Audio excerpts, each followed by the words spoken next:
समीर साजिद भाई, नासिर सिद्दीकी साहब, यहाँ पर मौजूद तमाम मजलिस के ज़िम्मेदारान और इत्तेहाद ग्रुप के तमाम ज़िम्मेदारान, मुझे मालूम नहीं था कि मतलब मुझे तो ये बताया गया था कि यहाँ पर एक ऐसी मीटिंग है, मैं ये फॉर्मल मीटिंग रहेगी मुझे पता नहीं था। लेकिन यहाँ आने के बाद, ये पोस्टर देखने के बाद ये खुशी इस बात की हुई कि जो टैगलाइन लगाया है उन्होंने, जो स्लोगन यहाँ पर दिया है, लड़ेंगे दिल से जीतेंगे फिर से, अल्हम्दुलिल्लाह। सर इतना कहना चाहता हूँ कि ये बात बिल्कुल सही है कि 2014 के अंदर जब आए थे तो अपना एमएलए भी हो सकता है क्या करके ये इसके बारे में भी चर्चा होती थी कि कैसा जीत पाएंगे एक छोटी सी कॉन्स्टिट्यूएंसी।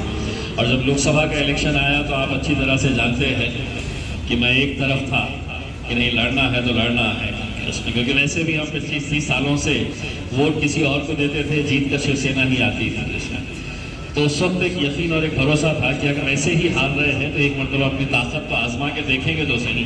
और अल्हम्दुलिल्लाह पूरे ज़िले ने पूरा साथ दिया, लोगों की दुआएं थी और आज नतीजा ये हुआ जैसा खिजर भाई ने बताया।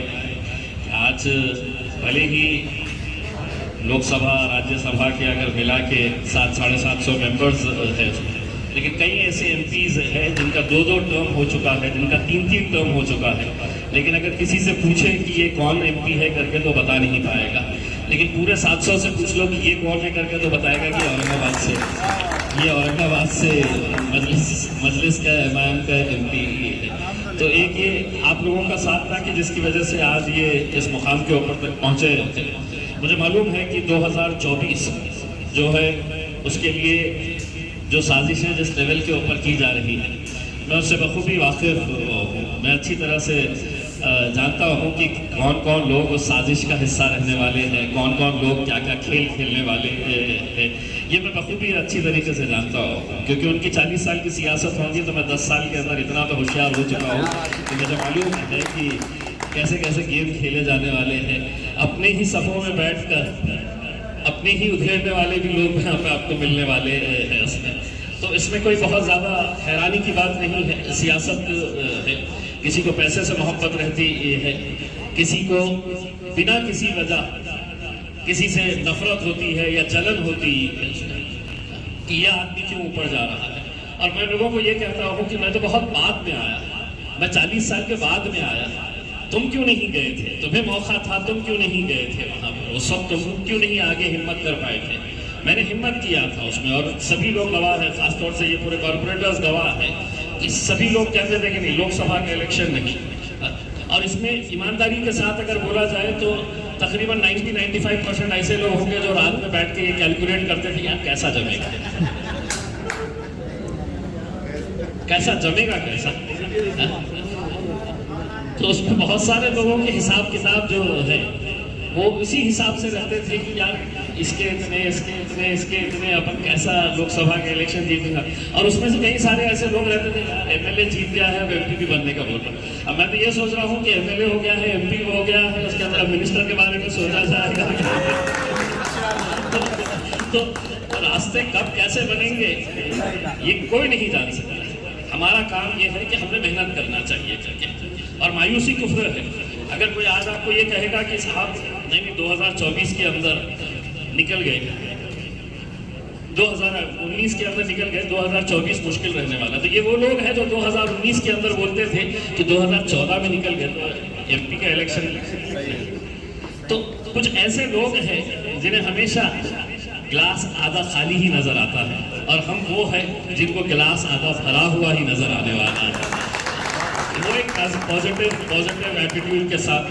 और मुझे मालूम है कि मैं जितना वक्त देना चाहिए आने वाले भले ही 2-3 महीने 4 महीने का जितना भी वक्त है, मैं उतना वक्त ज़िले के ऊपर नहीं दे पाऊंगा चाह कर भी, क्योंकि जैसा खिजर भाई ने बताया है, मुझे कल ही रात में असद भाई का फ़ोन आया था और असद भाई ने यही कहा था कि मतलब हम उम्रा कब जा रहे हो, दूसरी जगहों के ऊपर कब जा रहे हैं। फिर वो जब प्लान बनता है तो फिर यहाँ के प्लान को डिस्टर्ब हो जाता है।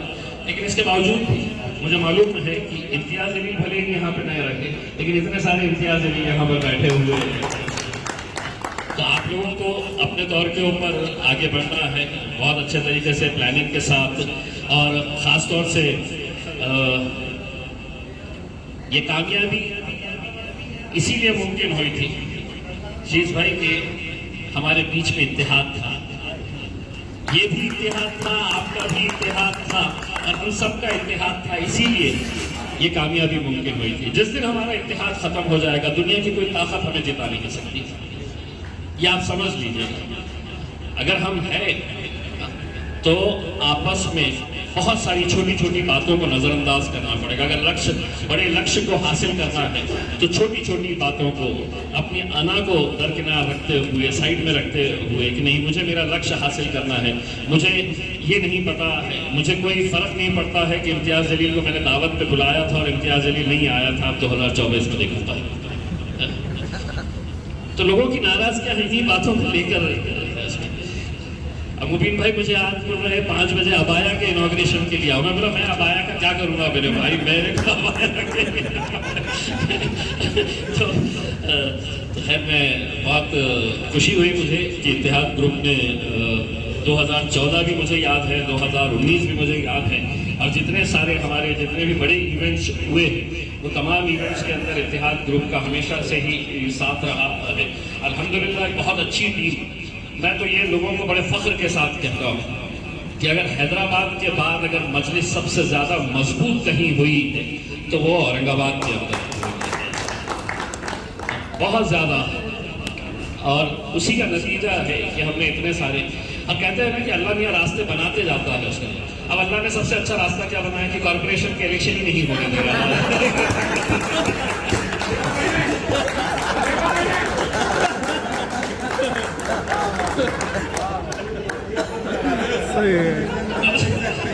अल्लाह ने ऐसा रास्ता बनाया है कि एमएलए के इलेक्शन मेरे इलेक्शन के बाद होने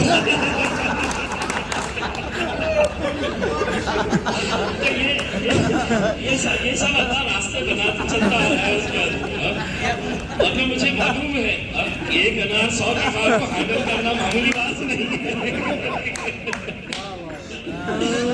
खैर अल्हम्दुलिल्लाह यहाँ पे सभी लोग आप आए और मैं समझता हूँ कि बहुत अच्छे तरीके से आप लोग हम सब मिलकर इस मिशन को आगे बढ़ाएंगे। बस आप लोगों का साथ चाहिए, बाकी इंशाल्लाह जितने भी दुश्मन हैं, जितने भी खेल खेलने वाले हैं उनको इम्तियाज अली संभालने की अल्हम्दुलिल्लाह ताकत रखता है।